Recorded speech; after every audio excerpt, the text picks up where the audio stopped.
pause to reflect, because as I said, I have a duty to speak as a tourism minister, must speak holistically. Mr. Speaker, sir, 2017, which obviously fell between 2015 and 2018, 2017 was reflective of a phenomenon in the Caribbean that should be reflected upon. Puerto Rico virtually closed its doors. St. Martin closed its doors. The United States Virgin Islands closed their doors. And those are where serious competitors are located on the same itinerary and in the same part of the Caribbean.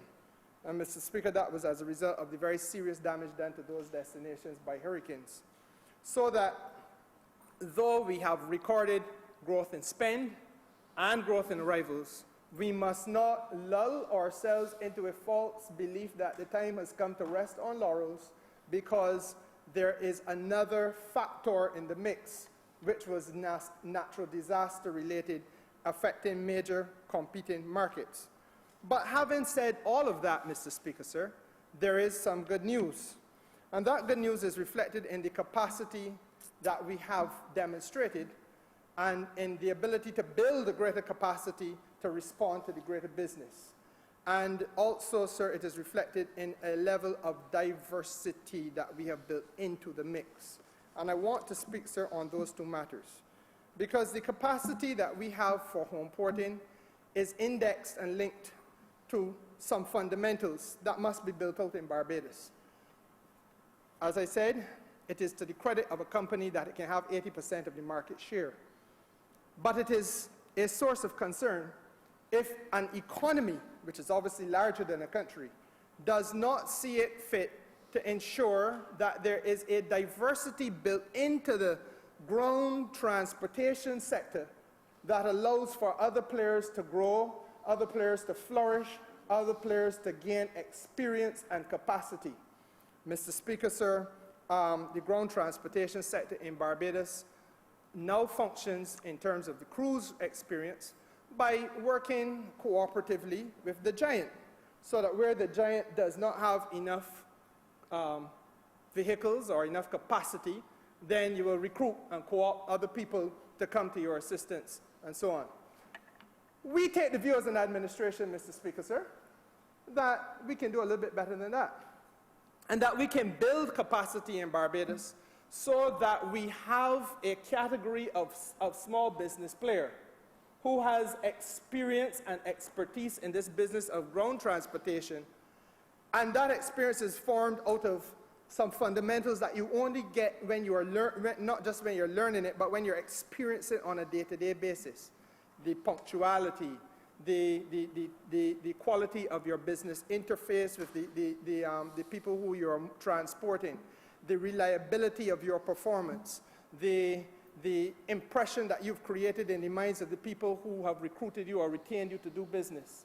The Barbados Labour Party, Mr. Speaker, sir, though much maligned by some, must be recognized for using the opportunity to link ground transportation, small business persons involved in ground transportation to the Ross University, for example, so that on any given day of the week, 7 days a week in Barbados, for 18 hours of the day, 7 days a week in Barbados, we have ordinary small business people working together in a co-op environment. A man owns a coach, another man owns 2 coaches, somebody in your constituency, Mr. Speaker, sir, may have a share or a half-share interest in a coach. Somebody in my constituency may have another share in another coach. And we bring them together, and we have created a cooperative which is moving people according to standards, sir, set by Ross University, which is an internationally recognized university. And the issues of reliability, the issues of your punctuality, the issues of the quality of your business, the way you interface with the students, etc., these are things that are now becoming second nature because people are having an opportunity to do it.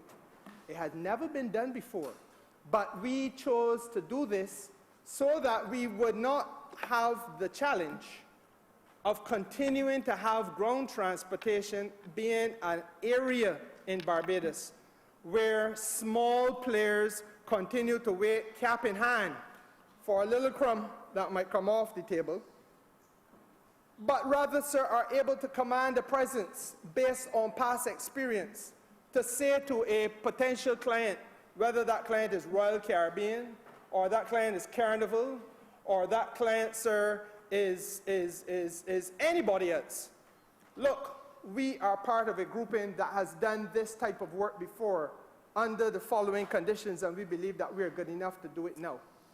And Mr. Speaker, sir, it is an investment in our own people about which this country must, I think, take note, and about which this Parliament, sir, should be proud, so that the Ministry of Education, the Ministry of Tourism, the Ministry of Public Works and Transport are able to work together to fashion for the first time this type of an opportunity. And I say, Mr. Speaker, sir, again, it helps us get away from the consolidation of wealth, the consolidation of opportunity, the consolidation of access to market that has been a hallmark of the way in which we have been doing business in Barbados. It is a level of diversification which gives the potential customer and the current customer a menu of choices, options. The last time that Michelle Page was on the island, sir, and she is the lady in charge of the Florida Caribbean Cruise Association. She made the point to me that, you know, Minister, one of the good things I'm seeing developing in Barbados is choice, the menu of options. If you can get menu of options right, give the lines, meaning the cruise lines, options, then you will find that you're going to be getting the returns that you want to get. Mr. Speaker, sir, ground transportation is one area where we can say we have benefited from the opportunities created, albeit through the misfortunes that fell to some of our competitors, but we have been able to develop experience and potential and some degree of expertise in terms of that sector for small business people who previously were on the periphery. Again, Mr. Speaker, sir, attractions. It is not possible to speak to the question of home porting and so on without talking about attractions and tours, because the menu of options that we have to offer to the people, to the guests, are also, or must also reflect a variety of tours and a variety of attraction experiences. Now, Mr. Speaker, sir, the reality is that the more we home port, the more business we generate. Sir, we are finding ourselves, you've got to look at the numbers. If you are home porting and you are doing on a Saturday or a Friday 10,000 people, and they're overnighting in Barbados, and then Saturday you have 10,000 more overnighting in Barbados, there has to be something for these people to do unless we are prepared to continue ceding ground to the ship itself. Because remember, part of our competition is also the cruise ship itself. And the cruise ships these days, sir, they're carrying the casinos, they're carrying the onboard shops, they're carrying 3, 4, 5 restaurants. Some are 5-star quality restaurants. If you just want to line by the pool and sit around punch, you could do that too. If you want to go in the cinema, you could do that too. Whatever you want to do on board the cruise ship, you can do. But the tourism minister cannot be happy that the cruise ship come to Barbados and the people don't get off. My name is Kerry, not Richard. So therefore, sir, I have to feel that it is my duty to find a way to get the people off the ship and give them something to do, a menu of options. And what home porting does, sir, is to help us move now from just daytime tours and daytime experiences to the nighttime tour and the nighttime experiences and the nighttime excursions. And Mr. Speaker, sir, that is another opportunity that presents itself and that is reflected upon in the findings of the Cruise Commission. That we are now at a stage where it is, as they put it, sir, a dawn of a new day. Where we must now position ourselves to have the tours and the attractions, Mr. Speaker, sir, that go at night as well. Now, in keeping with that, and I can spend a little time on Festive Friday, so I don't have to go there now, but we all know what happens in Bridgetown on a Friday night now. And it has been a hit to the point where last week, Friday, I am told Princess Alice Highway, while we were here, sir, with the President of Ghana, Princess Alice Highway was closed and impassable. It only took a month to get there. The reality is, Mr. Speaker, sir, that we must also speak of other things that we can do. Harrison's Cave, which I will spend some time on this evening, must be offering attractions at night. I am happy to say that I've had dialogue with the Minister of Finance, and that he and I have come to an understanding of how we can get past some of the tax-related issues that continue to this day to have been an impediment for us to have nighttime horse racing in Barbados. And in the not-too-distant future, I will make an announcement on that. But dialogue is in place. Dialogue is taking place. But, Mr. Speaker, sir, as you would appreciate it, if we have now a range of activities taking place in Bridgetown, we have a number of activities taking place by way of tours at night. If you have, obviously we've always had the restaurants, but we get them more deeply involved and on board. Then we have a reason for people to come off of a cruise ship at night and move about Barbados by night, because unlike what happens in the Northern Caribbean, Mr. Speaker, sir, it is still possible for guests in this country, whether long stay or short stay, to mingle and commingle with Barbadians and feel a sense of comfort and safety. It is still possible. Now, I have deliberately refrained from speaking about the situation with respect to crime in Barbados, because it is not a good thing for the tourism, I suppose, the island's principal marketer to be speaking about those things. But there is a reality that we have to confront. And again, as I said at the beginning, I continue to say, and I will not ever stop saying, there's some things that we as Barbadians got to get right, and that we got to assume a sense of personal responsibility for, and that we have to understand that the time has now come that if you live in a district and the man next door to you hear and read and see and talk about a gun amnesty, but he's still walking about with the gun in the back of his pocket and the waistband, that you say something to him as his neighbor and friend. Skipper, you are doing bear, whatever word you wish to describe. This got to stop. Because the reality is, Mr. Speaker, sir, that part and parcel of the policing can't only be what the police force say, see, and are able to do, but what we see, what we know, and what we are aware of. We must exercise influence as a people over those who are in our midst, who continue to be recalcitrant, Mr. Speaker, sir. It is a duty that we have as a community to ourselves. Nobody can do this for us as Bajans. And again, I have said at the beginning, I continue to say, I couch this speech in the tone that I hope will allow the leader of the opposition, Her Majesty's opposition, to join hands with the government on matters that are not partisan political, but are in the national development interests of Barbados. The way we as a country accommodate those in our midst who to this day refuse to hear and heed the call of the Attorney General and the Commissioner of Police is a matter that all of us must reflect upon, because we, in large measure, have a very good idea of who the folks are that are playing Russian roulette with the financial fortunes and the social and economic well-being of this country. And you've got to call them out for it. You have to call them out for it, Mr. Speaker, sir. So I go back to the point that attractions and tours by night are an important thing, and entertainment by night is an important thing, and that the more we can build these things out, especially the nighttime horse racing, sir, which can become a very major, in fact, we would be the only people in the Eastern Caribbean doing it. It really, sir, is something that we must now move with some alacrity to do. And my friend who is in the Ministry of Finance, and I have enjoyed healthy and happy discussions on that matter. Now, Mr. Speaker, sir, there's another obvious issue, and that is the accommodation sector and how it is linked into the cruise sector. Because it is home porting. The magic of home porting, sir, is that on the arrival in, the long stay visitor can become, or a cruise visitor can become a long stay visitor. You come into Barbados on a Wednesday, for argument's sake, and spend 2 days in Barbados at a hotel before the time you come to go on board the ship on Friday. After the cruise is over, you may choose to do it in the reverse. You have arrived in Barbados on a Friday night at the end of the cruise, and you decide to spend the weekend in Barbados relaxing and so on. People who honeymoon do it all the time. And the fact of the matter is, Mr. Speaker, sir, that the linkage then between the accommodation sector and the cruise sector becomes exceptionally important.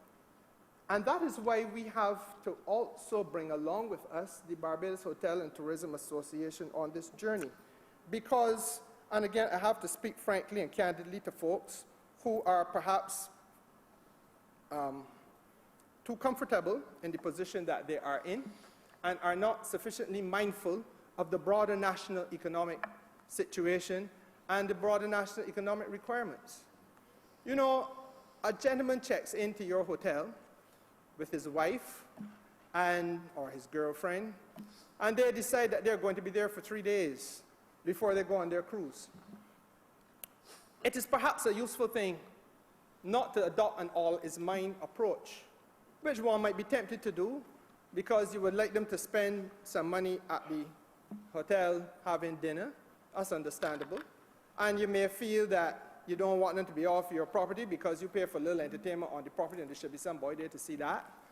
But the reality is, Mr. Speaker, sir, that if people are encouraged to go out and about in Barbados and experience and savor and sample Barbados, do like the Prime Minister of England did when Barbadian people who own properties in Barbados were aghast. But he's a Prime Minister, how he could be doing that? But Tony Blair was sitting down in a rum shop in Barbados in St. James, I saw him on twice, perched at a bar, all talking with people.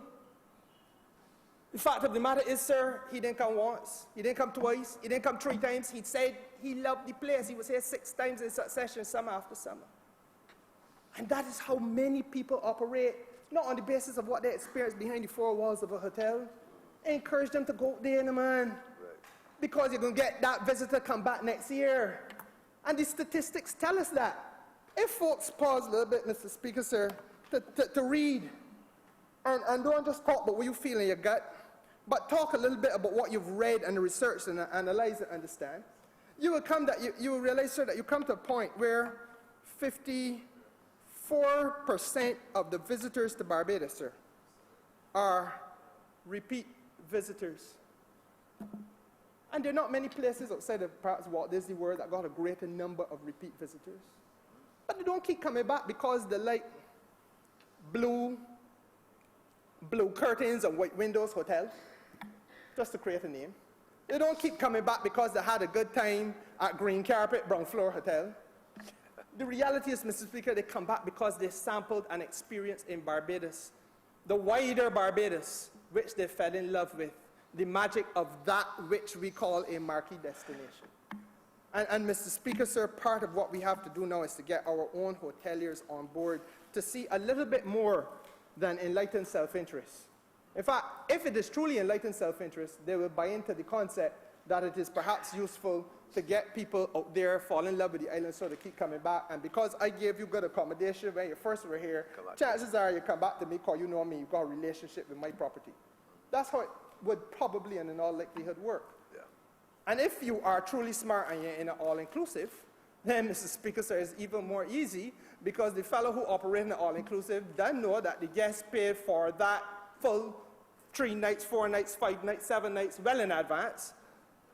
So that money is pocketed, and you come in, spend the night or how much ever nights you spend, but then you encourage them to go out there and spend a little something outside because of the fact that there is no wear and tear on your property. They're not drinking your liquor, they're not eating your food. Mr. Speaker, sir, they're out there doing their own thing, and therefore you have made a little bit of savings on top of the money that was spent. But that makes sense to me, and I'm sure it makes sense to you, sir.